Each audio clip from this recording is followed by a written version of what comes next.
Hey folks, Matthew Weiss here, WeissAdvice.com and Weiss Advice here on YouTube. This video might be a little bit of a long one, but I want you to stick with it because there's going to be a lot of gems and a lot of really important philosophy in this video. So this video is going to be about being creative as an engineer, being a top-level engineer, and what that means from a creative perspective. Now, you may have had this experience. I suspect that you have. If it's something that you can relate to, or if you cannot relate to this, I would love to hear your thoughts in the comments section about this. But I have had the experience of looking back at my older mixes from years and years and years ago and thinking to myself, well, from a fundamental technical balancing level, these mixes are kind of crazy and all over the place. But from a musical creative level, from that perspective, actually, there's a lot of really interesting stuff going on here.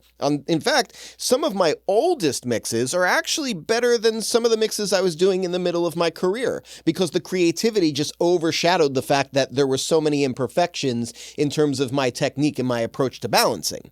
Now, if that sounds relatable, I think it's because we all sort of go on a similar journey as engineers, and that journey starts where we don't know anything. And so we're just trying to make things as exciting and interesting and musical as we can based on our limited skill set. So we're doing lots of things that focus on creativity and musicality, and then we start learning. We start learning the fundamentals, but we're still in the learning stage. So we start ignoring the creativity and we start focusing on the foundation. And our mixes start getting worse and worse because we don't have the foundation yet, and we're ignoring the creativity. So we started here, and then even though we're getting more experience, we're actually getting worse, right? And then we sort of start to get the foundation techniques under our belt. We start getting comfortable with the process, and we start getting better and better again. And we get to a point where fundamentally, technically, we're actually really comfortable and really solid, but creatively, we haven't caught up yet. And that's when we get into the third stage, where now we start focusing on the creative stuff. And this is really what separates the good from the great. The great are the ones who are able to impart their creativity while still staying true to the song. And that can mean taking very, very big leaps and bounds. Now, the reason I'm giving this long intro is because if you are floating around on the internet reading about music production and things like that and what it means to be an engineer, you are very likely to find whoever just flapping their flippers on the keyboard saying, if I ever send my record to a mixer and the mixer changes the production, I'm going to fire the mixer. That is to be ignored, and I will tell you why. And this is coming from someone who is Grammy-nominated, has diamond records, who has gold records, who has been in this business for 20 years, who owns this facility, this $1 million facility behind me here. So I would like to believe I am an authority figure on this subject. Getting fired by one client 25 times in a row still is outweighed by getting one client for life. So what does that mean?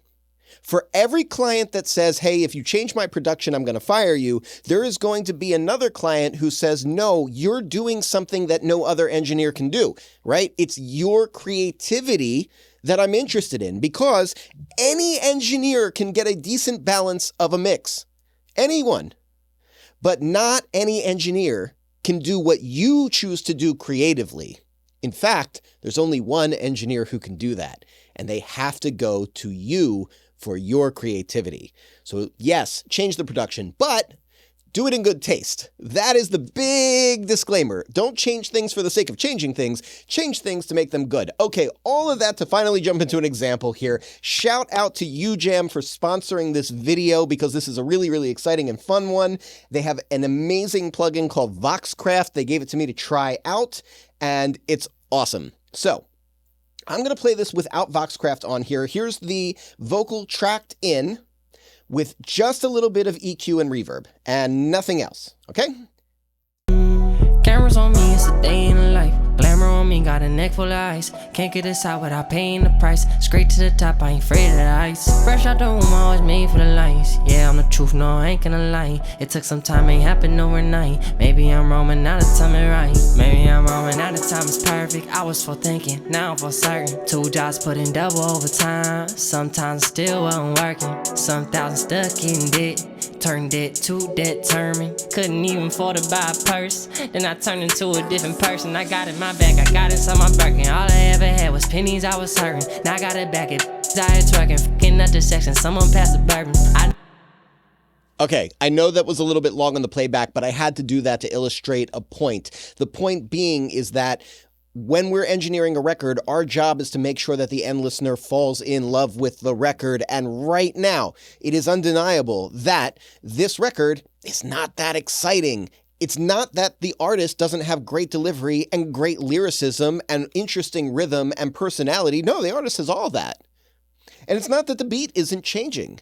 The beat is changing. But there just isn't enough there to give it the forward momentum that it needs in order to keep things exciting. So this is where we step in as engineers and we be creative, and we have the experience and the fundamentals and the technique in order to do so in a way that is smart.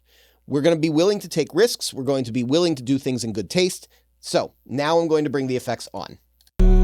Cameras on me, it's a day in a life. Glamour on me, got a neck full of ice. Can't get this out without paying the price. Straight to the top, I ain't afraid of the ice. Fresh out the womb, I was made for the lights. Yeah, I'm the truth, no, I ain't gonna lie. It took some time, ain't happened overnight. Maybe I'm wrong, but now the time is perfect. I was for thinking, now I'm for certain. 2 jobs put in double overtime. Sometimes still wasn't working. Some thousand stuck in debt. Turned it too determined. Couldn't even afford to buy a purse. Then I turned into a different person. I got in my bag, I got inside my Birkin. All I ever had was pennies, I was serving. Now I got it back at I twerking. Fucking at the section, someone passed the bourbon. Way more interesting, right? Fun to listen to because all of these effects are giving different layers of contrast and momentum. Now, is it a little over the top? Maybe. But what I'm going to do is I'm going to send it to the artist and to the producer, and I'm going to say, hey, these are the thoughts that I'm having. I'd like to be experimental. I'd like to go out of the box. And I think the way that the artists and the producers are going to respond, they're going to say, yeah, that's exactly what we're going for. We're not trying to be safe. We're trying to be risky. Thank you for helping us find a sound. And if they say, hey, this is way too out of pocket, you're going crazy, you're fired, okay, so be it. But if they go, wow, that's some really interesting stuff we never would have thought of and we love it, they're going to keep coming back to me for more. And that is the point. Okay, let's take a look at VoxCraft, because VoxCraft is a really, really amazing tool for getting creative ideas out in a very simplistic kind of thought process way. So basically, with this lead vocal effect, which is where the biggest risk is, right? Affecting the lead is always going to be a risk. There's a couple places where it's a lot less risky to be very creative, and we'll talk about that stuff in a second, but the lead is definitely a risk. But I just started going for it. This is not really a mixing tool. This is a sound design tool. This is a production tool. So basically, I'm just messing around going, does that feel good? I'm not asking if it sounds good. I'm asking, does this feel good? Right?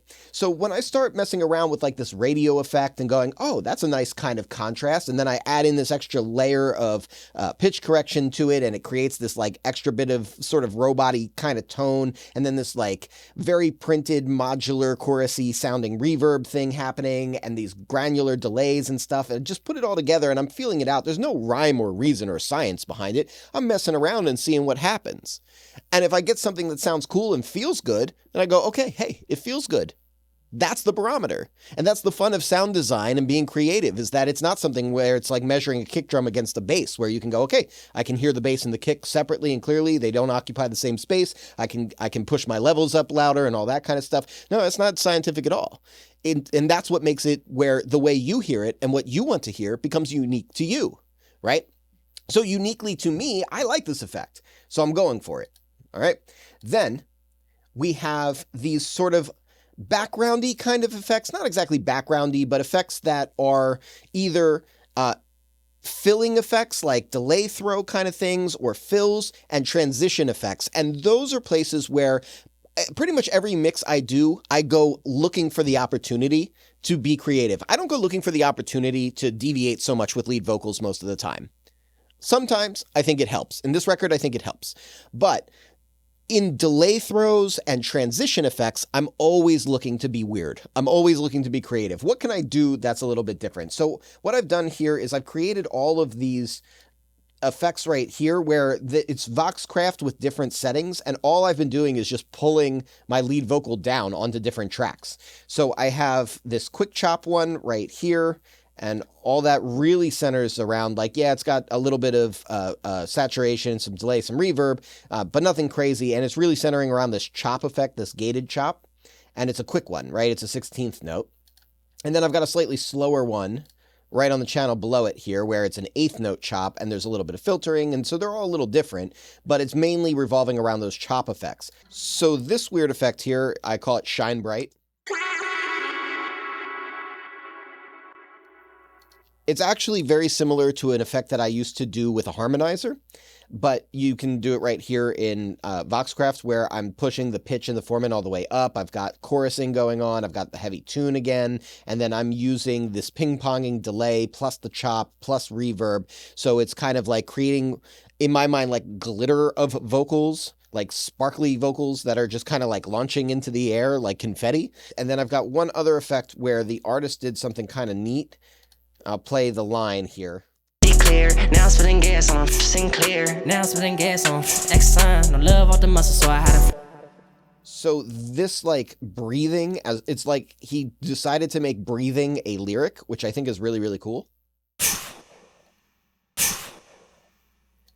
I wanted that to feel like gas coming out of like a big steam engine or something like that. So I have this effect going.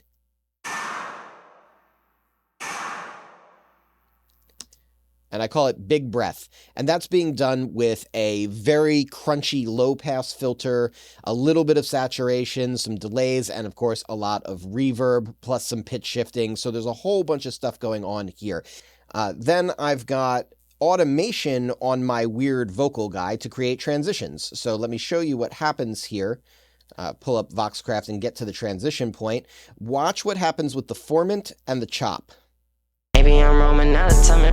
Maybe I'm roaming out of time. You see what happened there? The formant dropped all the way down, and then watch the chop effect. Maybe I'm roaming out of time. Maybe I'm roaming out. Goes all the way up. And yeah, it completely obliterates the word right, but I think anybody listening to it is going to kind of know what the word is supposed to be anyway. So I'm creating a transition effect out of the lead vocal. That is definitely in the risk category, but I'll create transition effects using delay throws and things like that all the time. I do it again a little further up. Let me see if I can pull this forward here. Yeah, so I did the same kind of transition effect here where the chop comes in, the formant drops all the way down. And then when I brought the formant back, I didn't bring it back all the way. I just kind of left it down a little bit and was like, you know what? Andre 3000 would probably like this. Maybe my client will too. And I turned into a different person. I got it in my bag, I got it on my back, and all I ever had was pennies I was serving. Now I got it back at diet tracking. The key to doing this right, and this is going to be very subjective for everyone, is not to ask the question, does it sound good? But to ask the question, does it feel good? And then feel good is determined by whatever we're trying to get from the record. Is it fun? Is it sad? Is it angry? Whatever the color of the record is. So this one feels fun to me. So I said, does it feel fun? And I said, yes, it does. It feels fun. So I went with something that felt fun, regardless of how it sounds.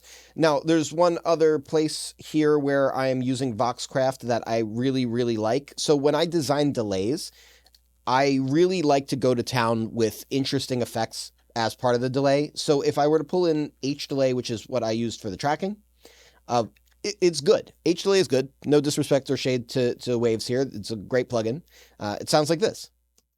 Cameras on me, it's a day in the life. Glamour on me, got a neck full of ice. Can't get this out without paying the price. Straight to the top, I ain't afraid of the ice. Fine, right? Works. Cool. So then I did one with VoxCraft. Same idea. It's a ping-ponging delay, but this time I'm incorporating bit crushing, filtering, reverb, formant shifting, compression. So it's getting a unique arc, and everything like that ends up sounding like this. Cameras on me, it's a day in the life. Glamour on me, got a neck full of ice. Can't get this out without paying the price. Straight to the top, I ain't afraid of the ice. Fresh out the womb, always made for the lights. Yeah, I'm the So it's like this like weird underwater kind of like warbly washy thing. And actually a big part of it is this envelope mover. So it moves dynamically. So it's going to move the filter around and creates this sort of like washy underwater effect. Cameras on me, it's a day in the life. Glamour on me, got a neck full of ice. Can't get this out without paying the price. Straight to the top, I ain't afraid of the ice. And because it's prominent enough up front and it's got so much filtering on it, I actually feel like it can be a little bit louder than where I had it. I can get away with a little bit more, which is going to create a little bit more ambience and texture around the vocal. So I can get a little bit more for what I'm trying to do with the delay, which is create movement, ambience, and excitement.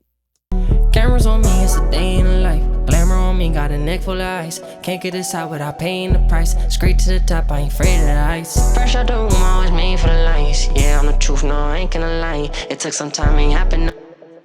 And I think the finishing touch on this would actually be to ride the delay so that everywhere where the effect vocal comes in, that like really fuzzy radio thing comes in, I ride the delay down a little bit and I keep it up for all of the clean places, because having that sort of washy modulated delay in coming off of the clean vocal gives personality to the clean vocal, even when the personality isn't overt, which is one of the reasons I like to really go to town on my delays.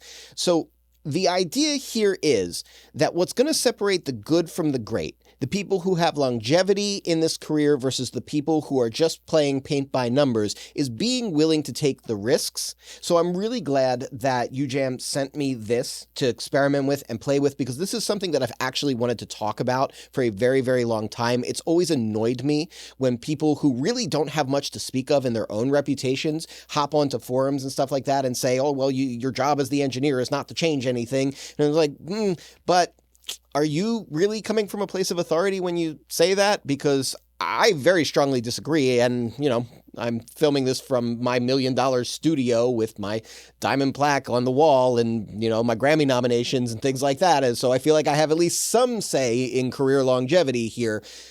Well, I say go for it. So anyway, let's wrap up this video here. If you like this video, hit that like button. If you want to catch more videos like this, hit subscribe with the bell notification so you get notified. Shout out again to UJAM for sponsoring this video and sending me VoxCraft. What a really, really cool, creative, fun plugin. And lastly, you know what we say here at Weiss Advice. We are musicians, sound is our instrument, and I will catch you next time.